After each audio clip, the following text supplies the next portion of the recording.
আল্লাহর কাছে মর্যাদা বৃদ্ধির বিশেষ 10 আমল। যাবতীয় সম্মান ও মর্যাদার মালিক মহান আল্লাহ। সম্মান হচ্ছে মানবজীবনের এক মূল্যবান অলংকার, যা একমাত্র আল্লাহর কাছ থেকে আসে। তিনিই যাবতীয় সম্মান ও মর্যাদা প্রদানের মালিক।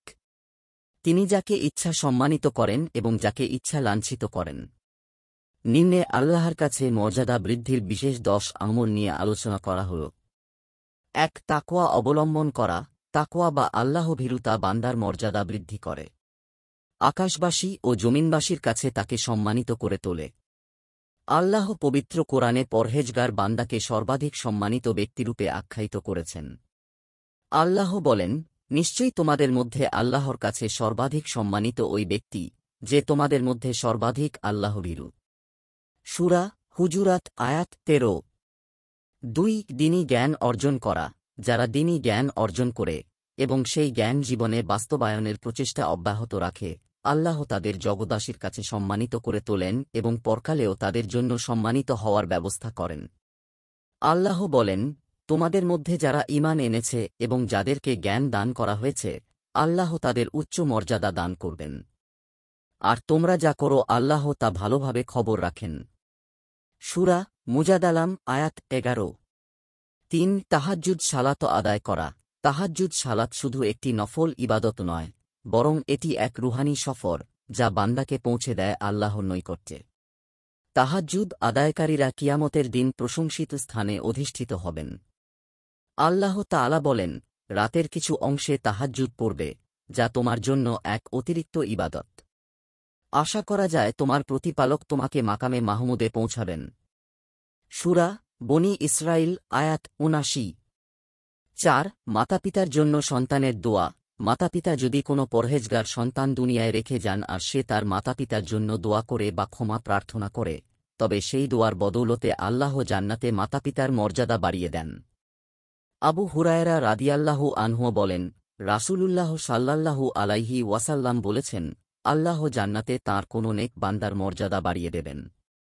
এ অবস্থা দেখে সে নেক বান্দা বলবে, হে আমার রব, আমার এ মর্যাদা কিভাবে বৃদ্ধি পেল?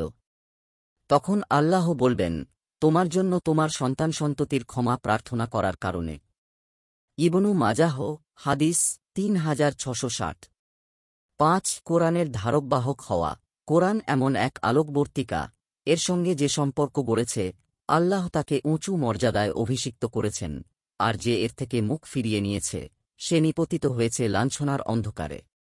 যারা দুনিয়ায় কোরআন শিখবে এবং সে মতো আমল করবে, কোরআন হিফজ করবে, কিয়ামতের দিন তাদের বিশেষ সংবর্ধনা দেওয়া হবে।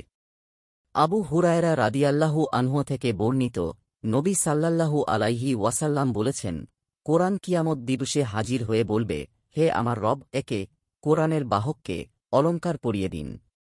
তারপর তাকে সম্মান ও মর্যাদার মুকুট পরানো হবে। সে আবার বলবে, হে আমার রব, তাকে আরও পোশাক দিন। সুতরাং তাকে মর্যাদার পোশাক পরানো হবে। সে আবার বলবে, হে আমার রব, তার প্রতি সন্তুষ্ট হন। কাজেই তিনি তার ওপর সন্তুষ্ট হবেন। তারপর তাকে বলা হবে, তুমি এক এক আয়াত পাঠ করতে থাকো এবং ওপরের দিকে উঠতে থাকো। এমনিভাবে প্রতি আয়াতের বিনিময়ে তার একটি করে সওয়াব, মর্যাদা বাড়ানো হবে। তিরমিজি হাদিস 2915। 6. নবীজির প্রতি দরুদ পড়া। আকাশবাসী ও জমিনবাসীর কাছে নিজের মর্যাদা ও সম্মান বৃদ্ধি করার একটি বড় মাধ্যম হল দরুদ। যারা রাসূলুল্লাহ সাল্লাল্লাহু আলাইহি ওয়াসাল্লামের প্রতি বেশি বেশি দরুদ পাঠ করে, প্রতি দরুদে আল্লাহ তাদের মর্যাদা বাড়িয়ে দেন। দরুদ পাঠ বান্দার মর্যাদা বৃদ্ধি করে এবং তার পাপ মোচন করে। রাসূল সাল্লাল্লাহু আলাইহি ওয়াসাল্লাম বলেছেন, যে ব্যক্তি আমার ওপর একবার দরুদ পাঠ করে, আল্লাহ তার ওপর 10 বার রহমত বর্ষণ করেন, তার 10টি গুনাহ ক্ষমা করে দেন এবং তার মর্যাদা 10 গুণ বৃদ্ধি করেন। নাসাই হাদিস 1297। 7. কল্যাণকর ও উত্তম কথা বলা। উত্তম কথা বলা ইবাদত। এটি বান্দার মর্যাদা বাড়ায় এবং আল্লাহর নৈকট্য লাভের পথ সহজ করে দেয়। আবু হুরায়রা রাদিয়াল্লাহু আনহু বলেন, নবী করিম সাল্লাল্লাহু আলাইহি ওয়াসাল্লাম বলেছেন, নিশ্চয়ই বান্দা কোনো সময় আল্লাহর সন্তুষ্টিমূলক এমন কথা বলে ফেলে, যে কথা সম্পর্কে তার চেতনা নেই। অথচ এ কথার দ্বারা আল্লাহ তার মর্যাদা বৃদ্ধি করে দেন। আবার বান্দা কখনো আল্লাহর অসন্তুষ্টিমূলক এমন কথা বলে ফেলে, যার পরিণতি সম্পর্কে তার ধারণা নেই, অথচ সে কথার কারণে সে জাহান্নামে নিক্ষিপ্ত হবে। বুখারী হাদিস ৬৪৭৮। ৮ ইসলামের ছায়াতলে চুলদাড়ি পাকা। মুসলিম ব্যক্তির চুলদাড়ি সাদা হওয়া বা পেকে যাওয়া তার মর্যাদা বেড়ে যাওয়ার লক্ষণ। রাসূলুল্লাহ সাল্লাল্লাহু আলাইহি ওয়াসাল্লাম বলেছেন, তোমরা শুভ্র কেশ বা পাকা চুল তুলে ফেলো না, কেননা তা কিয়ামতের দিন নূর, জ্যোতি হবে। ইসলামে যে ব্যক্তির একটি চুল সাদা হবে, সে ব্যক্তির প্রত্যেক সাদা চুলের বিনিময়ে আল্লাহ তার জন্য একটি করে নেকি লিপিবদ্ধ করবেন, একটি করে গুনাহ মুছে দেবেন এবং একটি করে মর্যাদা বৃদ্ধি করবেন। ইবনু হিব্বান হাদিস ২৯৮৫। ৯ গোপন আমলে অভ্যস্ত হওয়া।